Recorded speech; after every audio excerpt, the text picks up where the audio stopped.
Alright, and we are live. Good evening po sa inyong lahat mga kaguro. And of course, welcome back to Gurong Pinoy. This is final coaching day 9. Malapit na. We only have 11 days now after this day. And of course, we are on our full gear and handang-handa na tayo para po sa ating sasabaking pinakamalaking digmaan para sa inyong mga buhay. Now, so this year, you will be taking your licensure exam for teachers, of course, come the 19th of this day. So I hope you are all well prepared, and of course you all feel that you are 100% ready. Of course, sa ating mga kaguro who are members of Team Brunner, I'm very sure na ready na po tayo dahil marami na tayong mga napag-usapan, marami na tayong baong bala, and of course marami pang darating, no, especially our classified files. So again, this is final coaching day 9 for Let March 2023. Good evening, of course, sa lahat ng members ng Team Brunner sections A, B, C, and of course we welcome the new members of our classified files of actual items, our 1 week live discussion that's going to be on March 30th to 70th. Now that's from Monday until Friday next week starting at 7 p.m. Okay, so again, we only have 300 slots and paubos na po yung ating slots, no? So if you are still not a member of Team Brunner, this is all free, no? Kapag ka ikaw ay member sa sections A, B, C, libre na po ito. But of course, if you are just joining us, that's only 500 pesos. We only have 300 slots. And of course, this is all exclusive for you. You can also download all our classified file discussion and also our PDF files. Now, that's for a week next week. Okay, so full gear na, walang tulugan na po ito. But of course, bawal pong mamatay, no? We have to make sure that we have all the weapons so we can bring in our artillery, no, para sa ating sasabaking licensure exam for teachers. So again, that would be for next week, and of course by Saturday, we are going to have our good luck mass, and on Sunday, licensure exam for teachers na po tayo. Alright, so that's March 19th. Now, para mas ganahan pa po tayong mag-aral at mag-prepare, of course, we are also giving away 100,000 pesos to our top-notcher. Okay, rank 1 for March 2023, we'll be receiving 100,000 pesos all from Gurong Pinoy. So, sabak na po, and of course, magsunog ng kilay, put forth effort, less date na muna, less K-drama, less K-pop, no? And gawin nyo lahat, no? Mag-tumbling, mag-split para lamang po tayo ay makapasa sa ating licensure exam for teachers. Alright? Now, we are also open for Team Skinner, Let September 2023. That's only 2,000 pesos for the first 300 slots. That's already inclusive for your Gen Ed, Prof, and also our majorship. For the majorship, we have English, Filipino, we have MAPE, Social Science, we also have General Science, TLE, AFA, and of course, we have Mathematics. So again, for any of your questions, just send a message to our Facebook page, that is Gurong Pinoy. Good evening po sa lahat. All right, so this is final coaching, as I've mentioned, day 9, and of course, please do not forget to like, love, and share our video. You may start a watch party, you may tag your friends, you can also show us your support on Facebook by sending a star, super chat, super stickers naman po sa ating YouTube channel. Alright, before we start with anything else, of course, let us have our opening prayer. Sasamahan niyo po ako mga kaguro.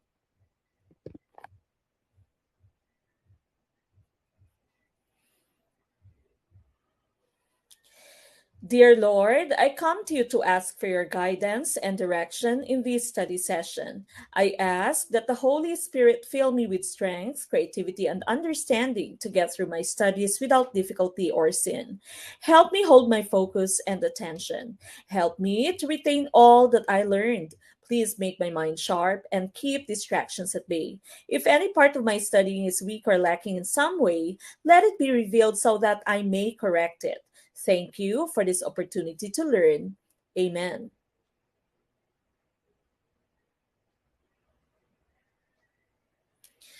All right, now once again, this is final coaching day 9. Please like, love, share our video, start a watch party, tag your friends, send a star, send a super chat, super stickers, and let us all start with question number 1. Okay, number 1.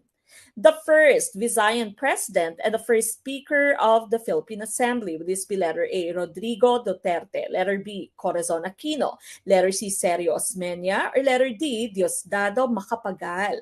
Who is your choice? Number 1, ICC is for question 1. Again, paki-love po, and of course, paki-share ng ating video. Do not forget to share our video so that we may be able to reach out to more people. Okay, please put the item number para po hindi tayo malito kung para saan yung inyo pong sagot. Good eve po, Coach Mac. Kulang na pong araw ko pag hindi ko po naririnig yung boses nyo. That's coming from Ma'am Christine Jill Maravilla. Good evening po. Nagbo-movie marathon na yata si Ma'am Christine. No? So again, while waiting for all our live sessions, huwag niyo pong kalimutang mag-movie marathon. Very effective method for you to pass and also to top the let. That's all coming from our top-notchers and of course, our passers.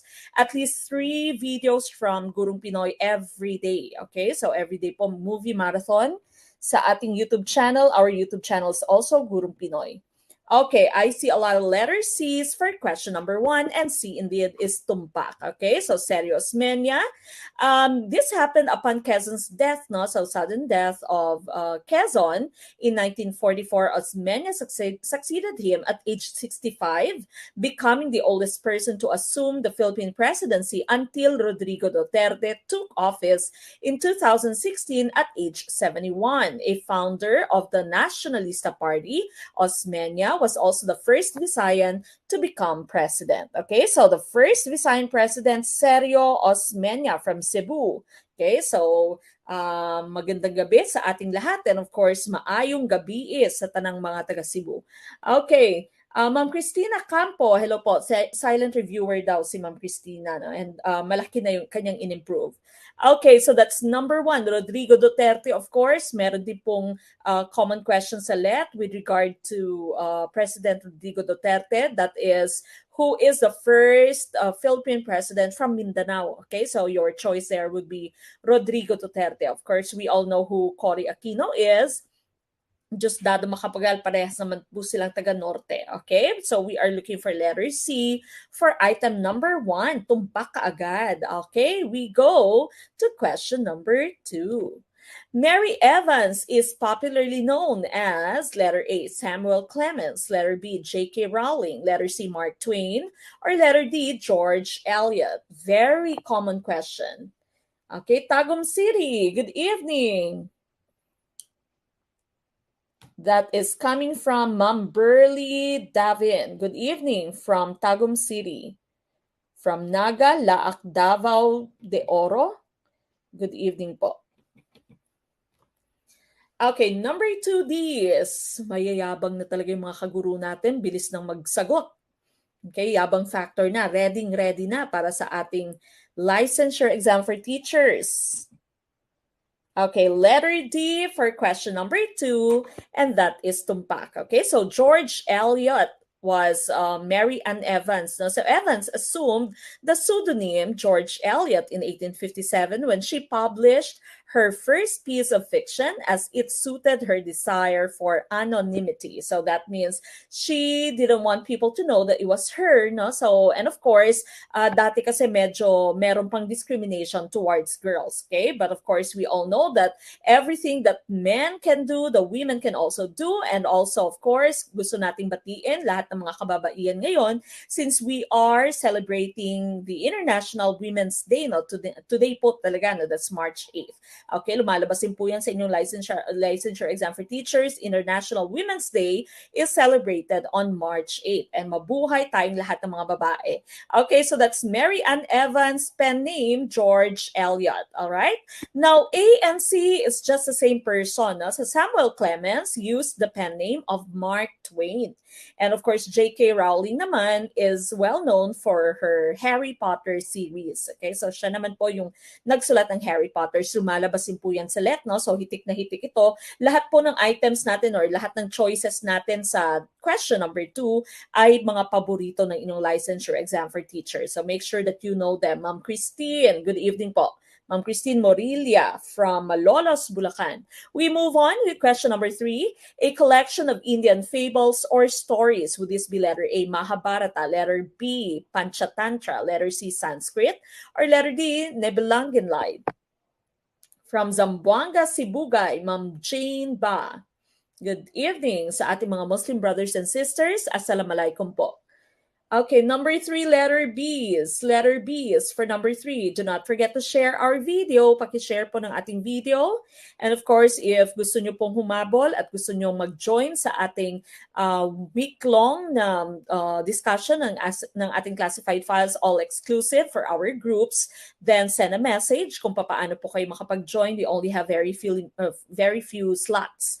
Okay, so limited po yung ating slots. Letter B for question number 3, and that is tumpak na Panchatantra, yung ating pong hinahanap. Okay, Panchatantra, in Sanskrit, this is also known as 5 treatises or the 5 chapters, also spelled Panchatantra, is a collection of Indian animal fables. It is possibly the oldest surviving collection of Indian fables, having been written around 200 BC by Pandit Vishnu Sharma, a Hindu scholar. Okay, make sure that you know the name Sharma, okay, Pandit Vishnu Sharma, because it might also come out in your licensure exam for teachers. All right. Now, of course, the Mahabharata is the longest epic poem known, no? Kaya siya mahaba.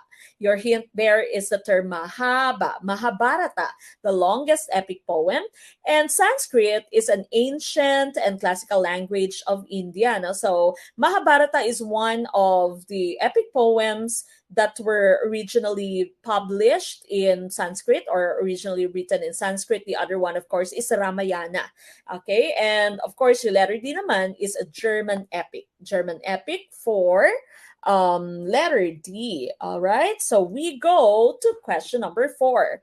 Your favorite, math. A swimming pool is an equilateral triangle in shape. One side is 18 meters. How many meters of rope are needed to enclose the pool? Would it be letter A, 48 meters, letter B, 54 meters, letter C, 36 meters, or letter D, 50 meters? What's our choice? Number 4. Okay, batiin ko lang isa sa ating mga passers, Sir J.R. Gutierrez Sireno. Good evening po, Coach Mek. Salamat po sa tulong nyo sa akin. Sulit po lahat ng pagpap-member ko from Ligwak before to LPT. Kudos, Team Piache. Salamat po, Coach, from Cam Norte, Camarines Norte. Good evening po, and of course, congratulations, Sir J.R. Sireno. So just like Sir J.R., magpa-member po kayo. Sulit na sulit ang pagiging member sa Team Brunner.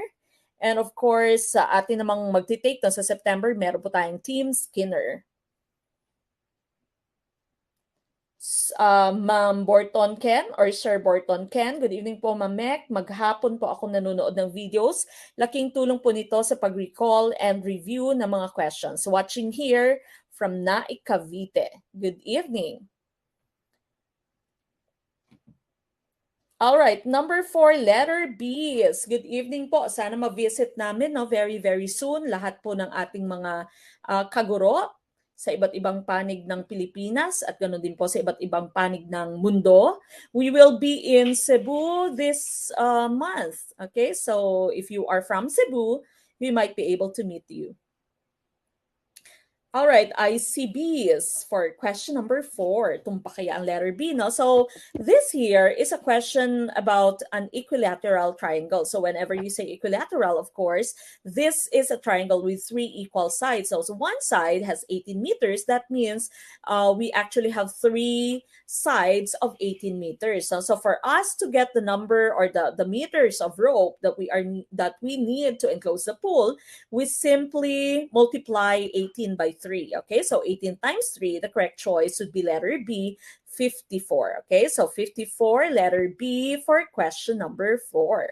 All right, so again, when you say perimeter or enclosure, no, it's only the sum of all sides. So we simply multiply 18 by 3 since we are dealing with an equilateral triangle. All right, we go to question number 5.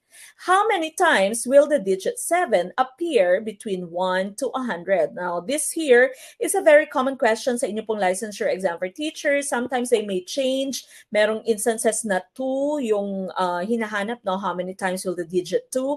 This case right here, digit 7. Okay, so how many times will it appear? Okay, so I see letter B's. Letter B for question number 5, 20. Tama kaya ang letter B? We will find out. Again, please do not forget to like, love, and share our video. Okay, number 5, letter B's. And here are the numbers from 1 to 100. If we'll try to count to the number 7s, 1, 2, 3, 4, 5, 6, 7. Then you have 8 here, 8.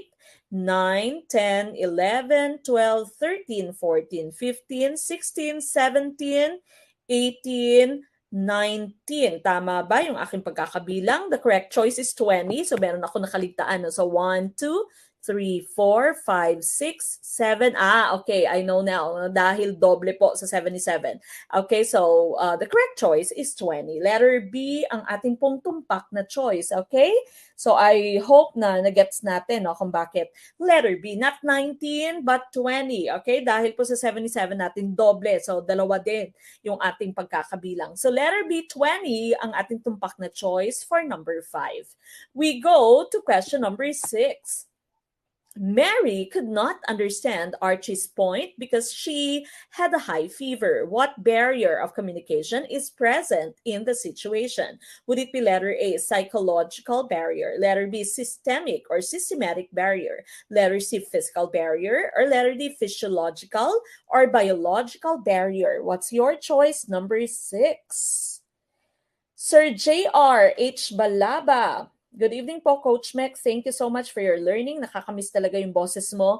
LPT, last October 2022. Team Piaget from Pampanga. Good evening, Sir JR. And congratulations. We had a chance to visit Pampanga last month. Nakapunta po kami sa Clark and nakapunta kami ng Tarlac, Dagupan last month. Although it was very quick, no? So, hindi tayo nag-meet, Sir JR. Sana nabigyan niyo po ako ng tupig. Okay, may tupig din yata sa Pampanga, no? All right, letter C for question number 6. Letter C, letter C. For number 6, letter C, tumpak kaya or ligwalkers kaya? Karamihan sa ating mga kaguro. Genocide kaya ang mangyari? Pampanga sisig, sabi ni Ma'am Catherine Ortega. So we are looking at letter C's and letter D's. Okay, for question number 6. So here, you have Mary and Archie. They're talking with each other and Mary could not understand Archie because she had a fever. May sakit si Mary, no? Meron siyang lagnat.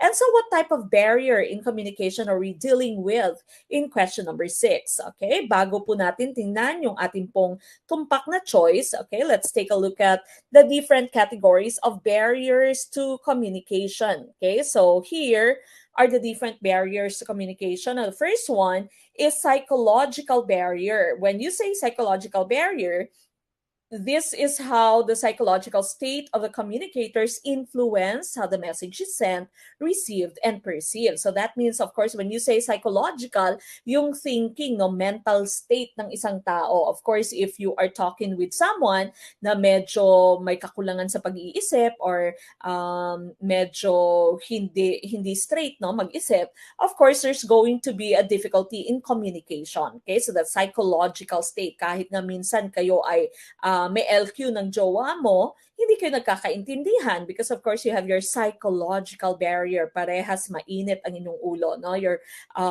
fighting fire with fire. All right, now the second one here is physiological barrier. This may result from the receiver's physical state.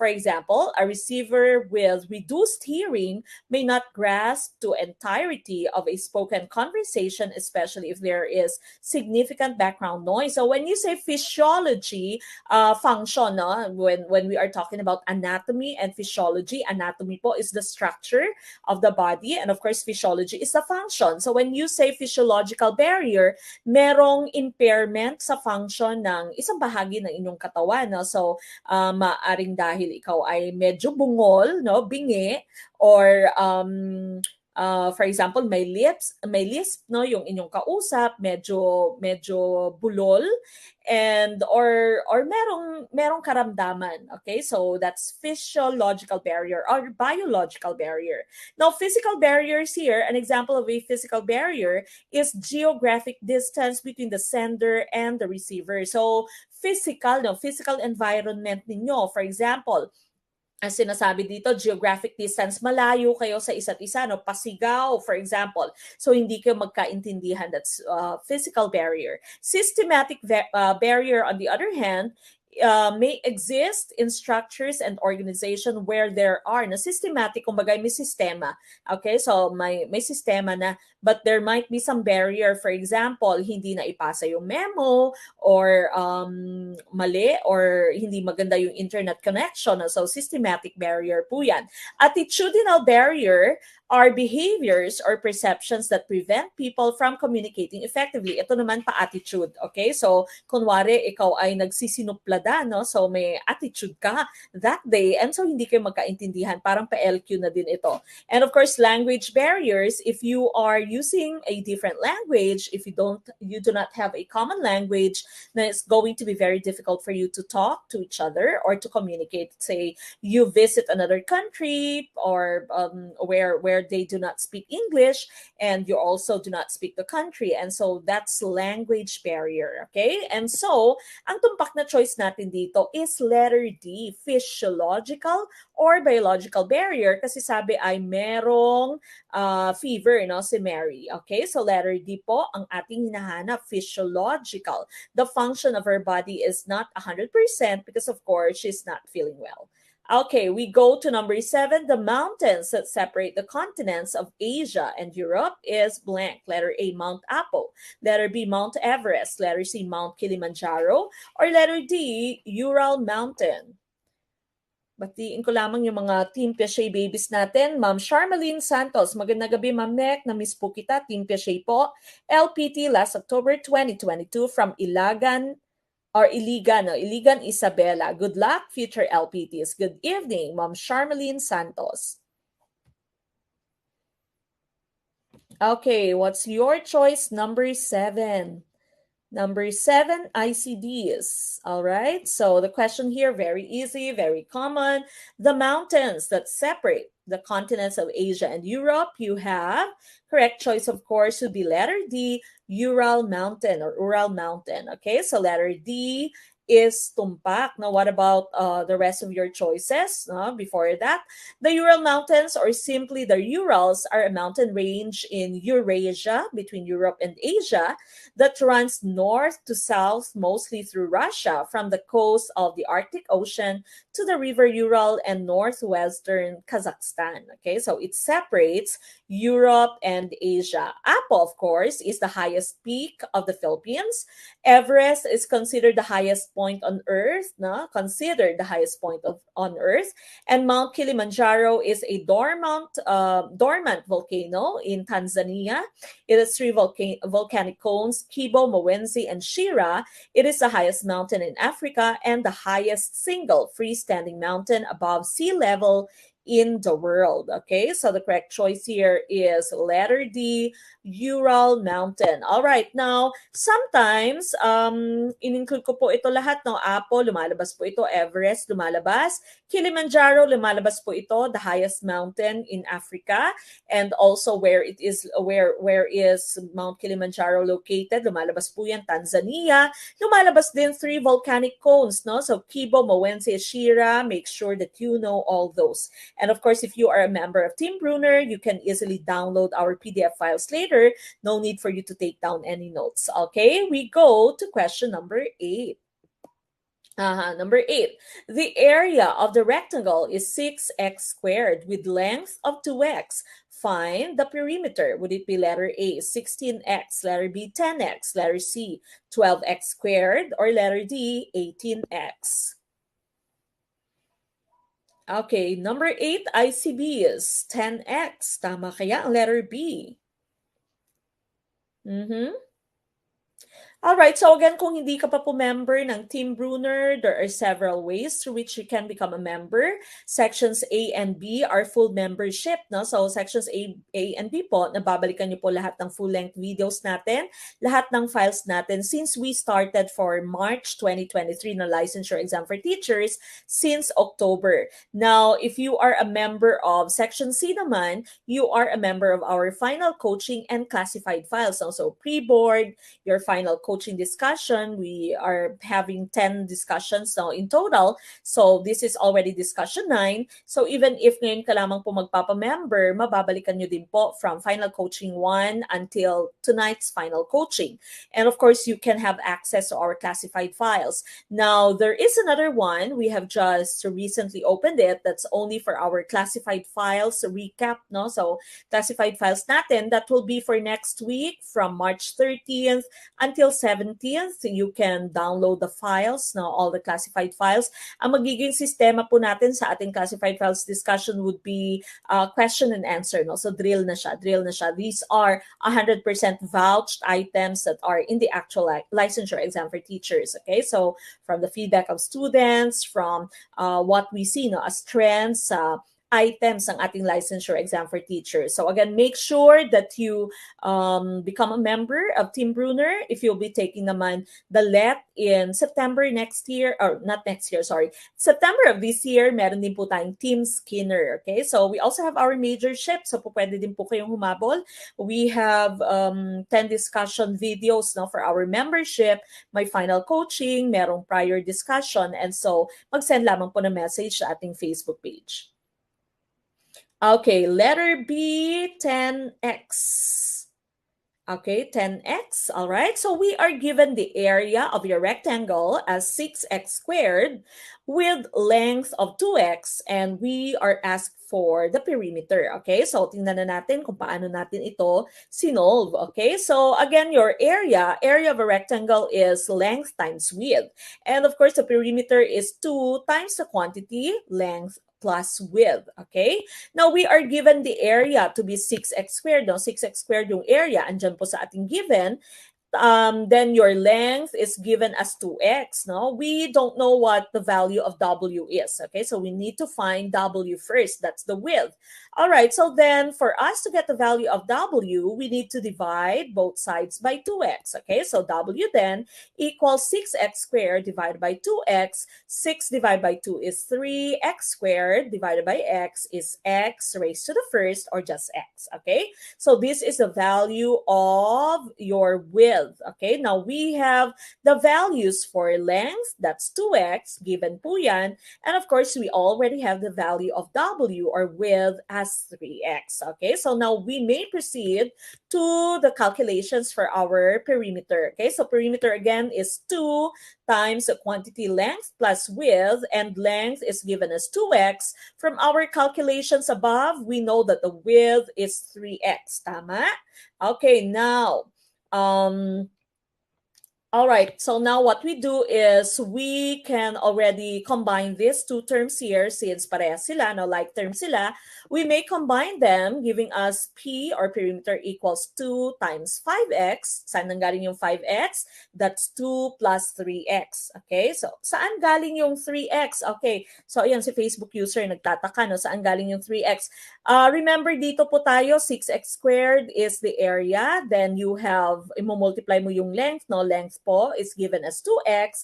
Then of course, we don't know the value of W. So nilipat po natin itong 2x, no, sa kabila para po ma-isolate natin yung ating W na variable para makuha natin yung value ng W. No? So we needed to divide both sides by 2x. And so when that happens, we have W, or width, equals 6x squared divided by 2x. Diyan po nanggaling yung 3x. Okay?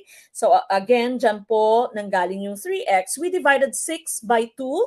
Okay, so 6 divided by 2 is 3. Then x squared divided by x. Remember, whenever you are dividing your exponents, you simply subtract. No? So 2 minus 1. Okay, so 2 minus 1 po ito dahil yung exponent mo dito is 1. Okay, so x squared minus, or x2 minus 1. And so we only have x left. Okay, so sana po ay Klaro na, no? So, dyan po nanggaling yung ating 3x. And since this is the value of W, nilagay na po natin dito, no? As part of your perimeter para po sa ating calculations. Okay, so 2 times the quantity, 2x, that's our length, plus 3x. Ito na po yung nakuha nating 3x from our calculation sa taas. Alright, so then we combine this, 2x plus 3x is 5x.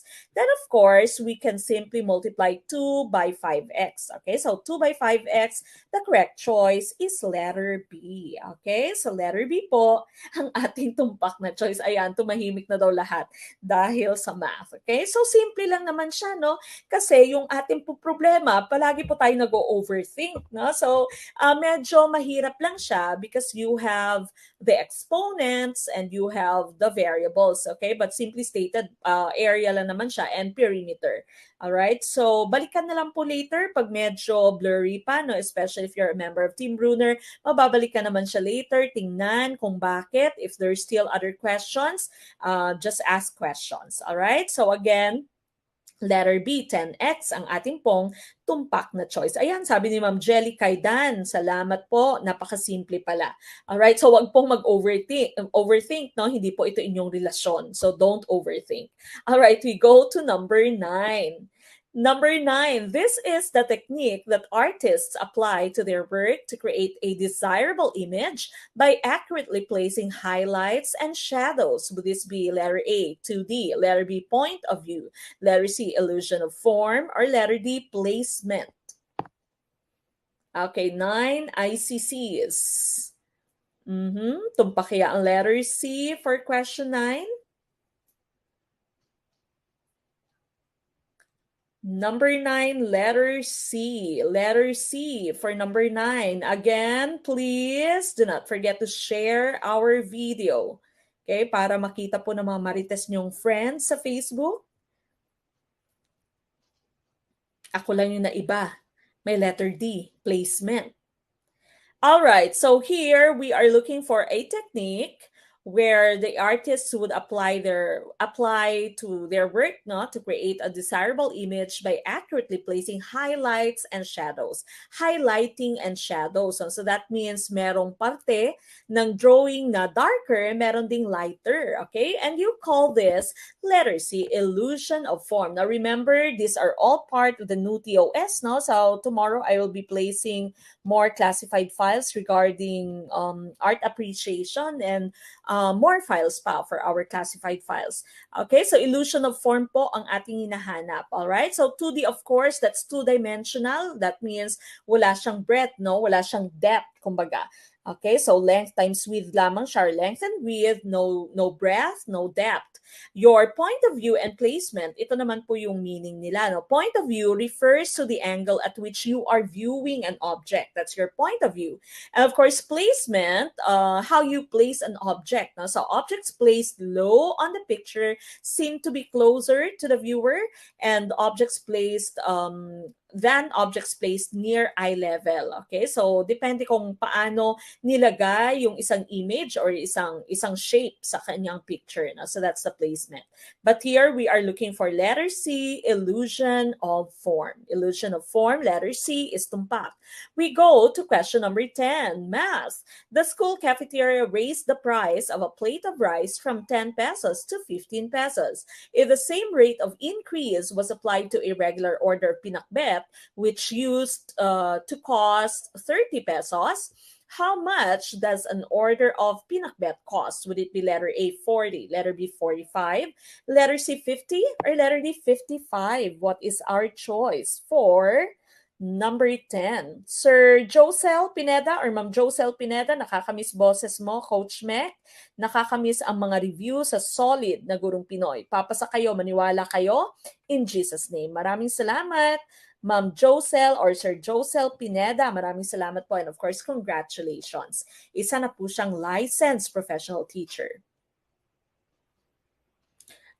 Tips sa pag-answer ng Scantron, pag-uusapan po natin yan sa ating last minute tips. Sana all, miss. All right, number 10, bees. Bees, 45. Okay, so meron kang school cafeteria, nagbibenta ng rice, and from 10 pesos, in-increase niya sa 15 pesos no, yung rice. And we are going to use the same rate. Okay, so that means use the same percentage, no? Same rate of increase to an order of pinakbet. So from 30 pesos, ano na kaya ang magiging presyo ng ating pakbet? All right, so here, we need to get the rate of increase. No? For you to get the rate of increase, ito po yung ating formula. Final price minus the initial price all over the initial price. Again, final price, yung bagong price, no? Bagong presyo, minus the initial price, the old price, all over the initial price. Okay, so yung final price mo was 15, and then minus 10, no? Yung initial price was 10, and of course, this is going to be divided by 10. Okay, so 15 minus 10, that's 5. Divided by 10, 5 divided by 10 is 0.5 in decimal form, or that would be 50% in your rate, no? Rate form mo siya. How did we get 50%? We simply move the decimal point 2 times to the right, and we added the percentage sign. Okay, so 0.5, ang ating sagot, 0.5, making this into your rate. That's moving the decimal point 2 times to the right and adding the percentage sign. That's 50%. So that means 50% ang rate increase. All right, so we continue to the next part of our calculation. Now we are going to get the price, no? The price of your pakbet. The original price was 30, and of course we are going to add the increase. Ito na po yung increase, no? Kukunin natin yung 50% ng 30. Now remember, in math, 50% of is multiply, and of course yung 50% mo, pwede mo po siyang isulat as your in decimal form, no? So instead of using 50%, ginamit natin yung 0.5, no? 0.5 times 30, 50% of 30, or kalahati ng 30, okay? That would be easier for you. You know na kalahati ng 30 is 15. And of course, you need to add that to the original price of pakbet, which was 30. And so the correct choice, of course, would be letter B, 45. Okay? So letter B, 45, ang ating pong tumpak na choice. Sana all, no, pakbet. Okay, hindi na daw sila kakain ng pakbet. Alright, so the correct choice here is letter B, 50% po ang rate of increase natin. Kinuha natin yung 50% ng 30 na presyo ng pakbet, so that's 15. We added that to the original price of pakbet na 30. 30 plus 15 is 45. Okay, so letter B is tumpak for number 10. We go to number 11, Morning Star of English Literature. Letter A, Shakespeare. Letter B, Hamlet. Letter C, Geoffrey Chaucer. Or letter D, Homer. Okay, what's our choice? Sir Brian Soberano, maraming salamat, Coach, dahil sa inyo LPT na kaibigan ko. From Sir Brian Soberano from University of Negros Occidental, Recoletos. God bless always. Okay, from UNOR. Hello po, good evening. Marami po tayong mga naging estudyante dati, no? Face-to-face pa tayo, dyan po sa UNOR. Okay, so that's coming from Sir Brian Soberano. Sana lahat ng friends concerned, no? Gaya ni Sir Brian. All right, 11, what is our choice? Sabi ni Sir Raymond Patoy dito, ngayon ko lang nalaman na lahat ng problema may formula. Ano kaya formula para ma-solve namin ang problema ni Crush? Aba, malay ko po, sir.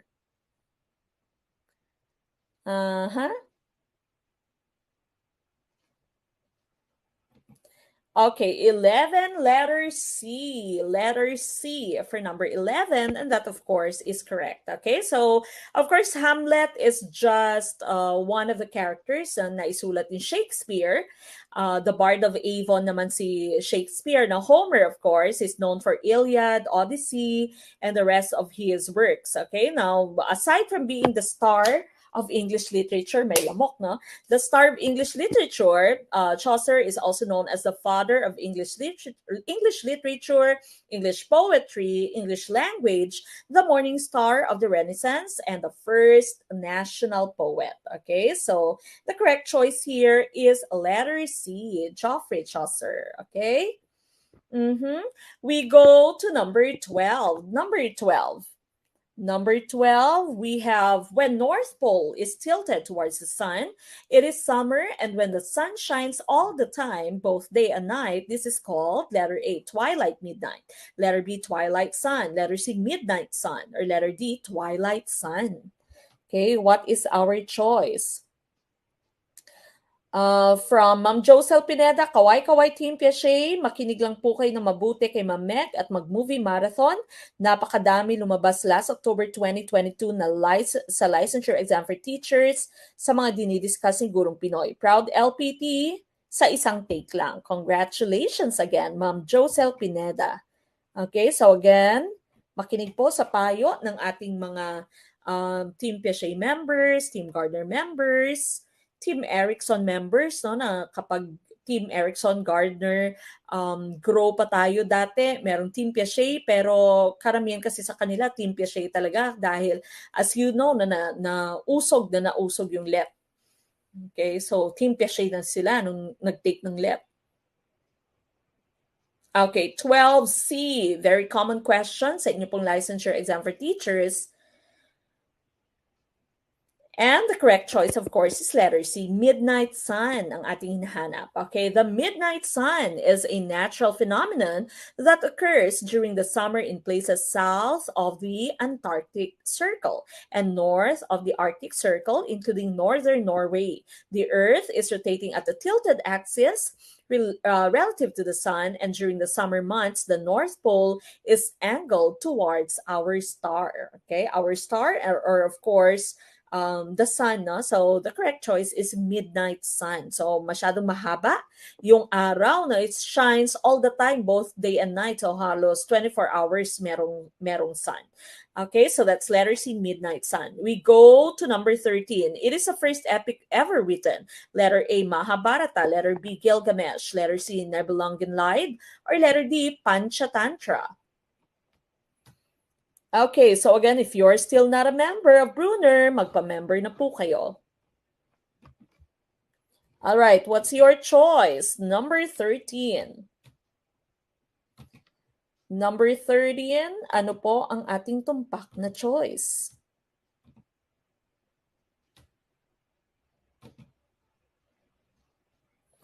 13 ICBs. Okay, first epic ever written. First epic. Okay, the correct choice here is letter B, Gilgamesh. No? We've just discussed the rest of the choices here. Mahabharata was the longest epic ever written. Nibelungen Lied, ito naman ay German epic. And of course, Panchatantra kanina, no? Yung sagot natin sa ating item, collection of Indian fables. Okay, the correct choice is letter B. The oldest epic recognized is the Epic of Gilgamesh, which was recorded in ancient Sumer during the Neo-Sumerian Empire. The poem details the exploits of Gilgamesh, the king of Uruk or Uruk. Okay, so letter B is tumpak. Of course, when you say ancient Sumer, ancient Mesopotamia po yan. So, Iraq. Okay, nasa Iraq na ngayon yung Sumer. All right, we go to number 14. The ancient trade route linking China with the West that carried goods and ideas between the two great civilizations of Rome and China. Would this be letter A, Galleon, letter B, Cannon Road, letter C, Silk Road, or letter D, Suez Canal? Okay, 14. Trade route linking China and the West. Rome and China. Okay, I see letter C's and letter C po ang tumpak, no? That's the Silk Road. The Silk Road, all right? So, Silk Road, ang ating pong tumpak na choice. Galleon, of course, no? Yung galleon trade natin, that's between Manila and Acapulco in Mexico, no? Cannon Road, of course, you find this in Baguio, yung small intestine road, no, ng Baguio. Suez Canal naman, you can find this in Egypt. Okay, so Suez, Egypt. Okay, but of course, we are looking for letter C, Silk Road. We go to number 15. OPEC consists of the following countries except letter A, Iran and Iraq, letter B, Kuwait, letter C, Saudi Arabia, or letter D, Yugoslavia. Yayabang na, bibibi tuloy. Bibilis, ang bibilis. Uh-huh.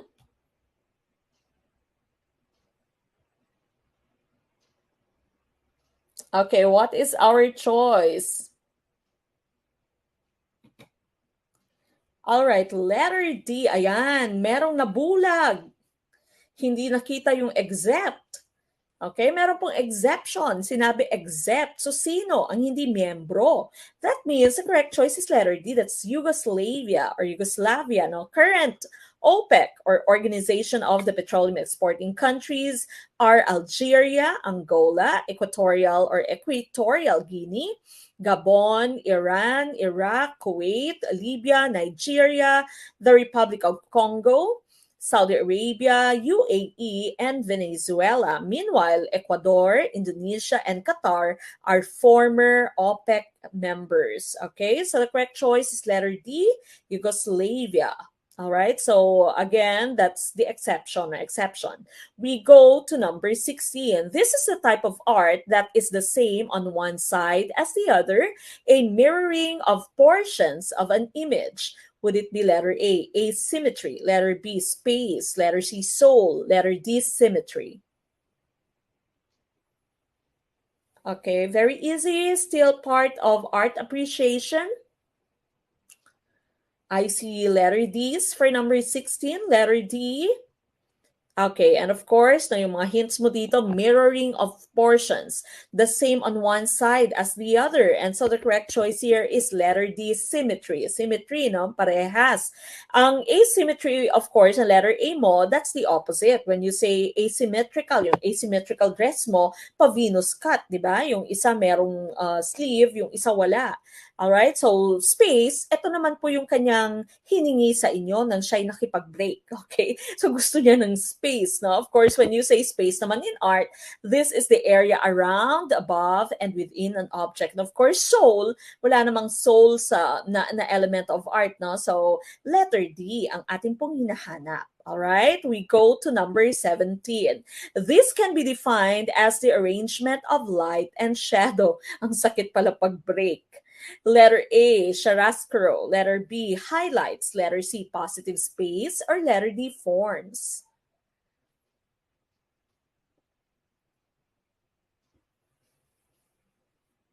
#17, A.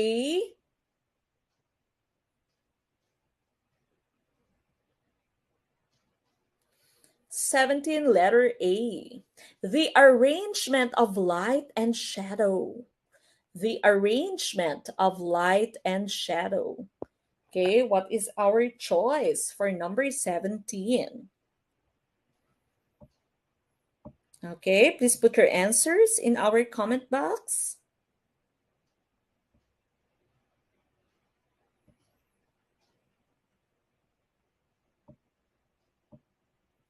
All right, ang correct choice natin dito, of course, is letter A, no? Chiaroscuro. Chiaroscuro. We've talked about highlights kanina. Diba? Yung when you say highlights, these are the lighter shades, no? Sa inyo pong drawing, no? Highlights. And of course, shapes, no, forms, letter B mo forms, these are also called shapes. Okay, so shapes, forms mo. Letter C, positive space naman, these are the shapes or forms of interest. Yung mga wala namang drawing, those are the negative space, no? Negative space.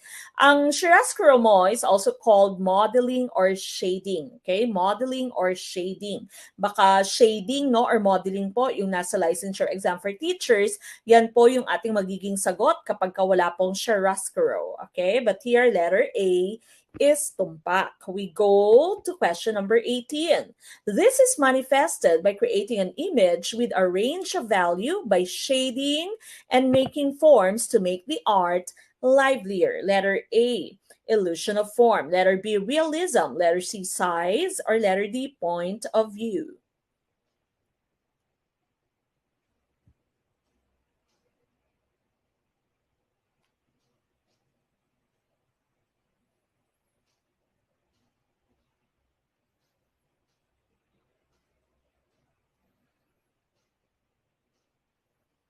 Okay, I see A's. All right, the correct choice here is letter A. Parehas lang po yan kanina, no? So shading, the different use of lights, no? Shading sa letter A, illusion of form. You remember, meron na tayong illusion of form kanina.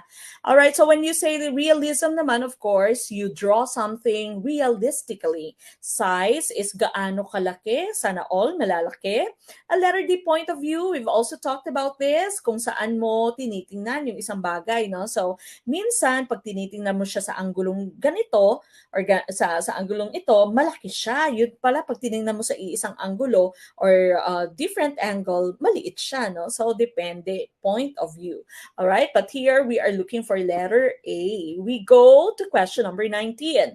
In what city did the Renaissance begin? Letter A, Paris, France. Letter B, London, England. Letter C, Berlin, Germany. Or letter D, Florence, Italy.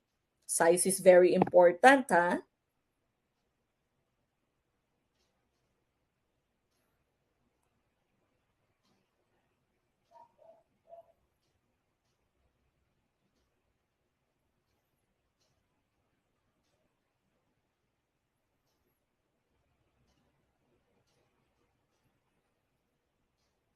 All right, 19D.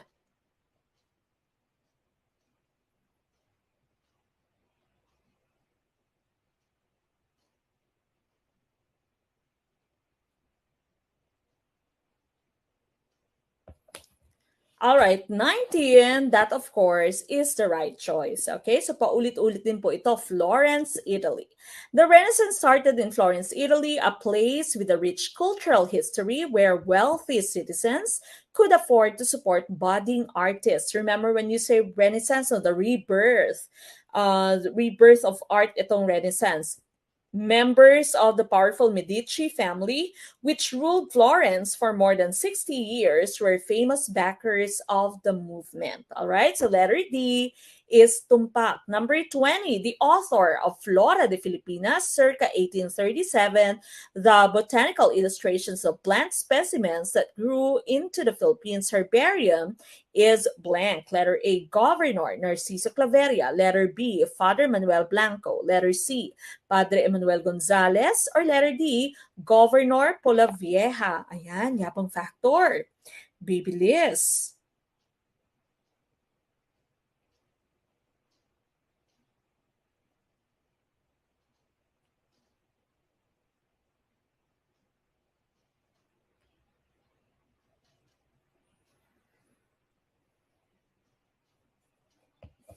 All right, letter B, of course, that is the right choice. Okay, now we know Governor Narciso Claveria naman was for the surname decree, no?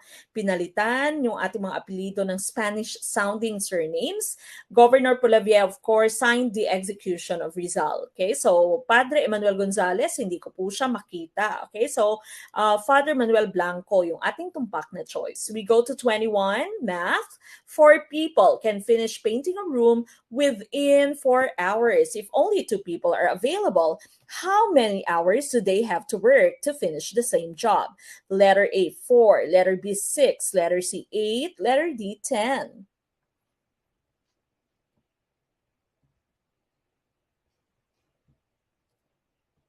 Ma'am Christine Valiser, yung 500 po, it's for March 13 to 17 po sila sa ating pong classified files discussion. Hindi po sila kasali sa final coaching natin, ma'am. Okay, 12, number 21, sorry. Hindi 12, 21. Letter C, 8. Tama kaya yung letter C? At first, no, akala ko nung nakita ko yung question na ito, akala ko it's a working together na problem, but actually it is ratio and proportion, inverse proportion na problem. No? So inverse proportionality yung ating hinahanap dito. Now, whenever you have this, you have to put together the bigger quantities, then you equate that with the smaller quantities. Kasi inverse proportion yung ating problema, no? When you say inverse proportion or inverse variation, sabi ni Facebook user, kapag kung meron ka kasing direct proportion mo, for example, when you are baking at in-increase mo yung number of eggs, mag-i-increase ka din sa ibang ingredients, di ba? So that's direct proportionality. Whenever you increase one quantity, the other would also increase. But in your inverse proportion, such as the problem that we have here, when you increase one factor, the other factor would decrease, no? And when you decrease one factor, what happens is vice versa. Okay, so this happens, makinig po, ito po yung ating makikita, no? Ito po yung nangyayari sa trabaho, sa work. Of course, if you have less people, mas mahaba yung oras na igugugol nila. If you have more people, mas magiging short yung oras, no? So inverse proportion sila. Inverse proportionality. Or sa supplies ng pagkain, no? So mas konti yung pinapakain mo, mas mahaba yung time na maglalast yung food. Mas marami yung pinapakain mo, mas mabilis maubos, no? So inverse proportionality po ito. So that means here, no, sabi kasi 4 people can finish painting a room within 4 hours. If only 2 people are available, how many hours would they be able to finish the work? Okay, so we know that this is inverse proportion since we are talking about work. Okay, so work, supplies, that would be inverse proportion. So we equate big, big, and small, small. Okay, so here, puntahan natin yung ating given, no? Given muna. If you have 4 people, they can finish painting the room, in 4 hours. Now, if you only have 2 people, would it increase the number of hours they need or would it decrease the number of hours they need? Of course, since dalawa na lang yung tao mo, mas mahaba yung kailangan nilang oras. Okay? So we are going to equate bigger quantity to bigger quantity, smaller quantity to smaller quantity. So that means bigger quantity natin sa people would be 4. Ito po, no? So 4 and 2, mas malaki itong 4. And dito, since we are expecting that the length of time would increase, we equate this with our bigger quantity for people. Okay? So big, big. Then you have 2 people, smaller quantity sa ating mga tao, and smaller quantity din sa ating time. Okay? So big, big, small, small. All right, now remember in your ratio proportion, the product of your means should be equal to the product of your extremes. Okay, so we will be multiplying 4 by 4 and we are going to equate that with the product of 2x. Okay, so 4 by 4, of course, that's 16 equals 2 times x or 2x. To get the value of x, of course, we need to divide both sides by 2. 16 divided by 2 is letter C, 8. Okay, so letter C, 8 ang ating pong tumpak na choice. Alright? So again, pwede nyo pong balikan to later, no? Kung medyo blurry pa. But I hope alam na natin yung ating solution next time. Alright, we go to number 22. What is the largest prime number less than 100? Very common question sa LET. Letter A, 96. Letter B, 97. Letter C, 98. Or letter D, 99. What is our choice? Ayun, Facebook user, sabi ni Facebook user, kinabahan ako, kala ko mali. Dami solution pala. Okay, so remember sa math, pwede mong patayin yung pusa, no, in several numbers of ways. Kawawa naman yung pusa, no? But usually we'd say that in math, you can kill the cat in several numbers of ways. Or kung gusto mo, in math, you can kill your ex in several numbers of ways. No? So iba't ibang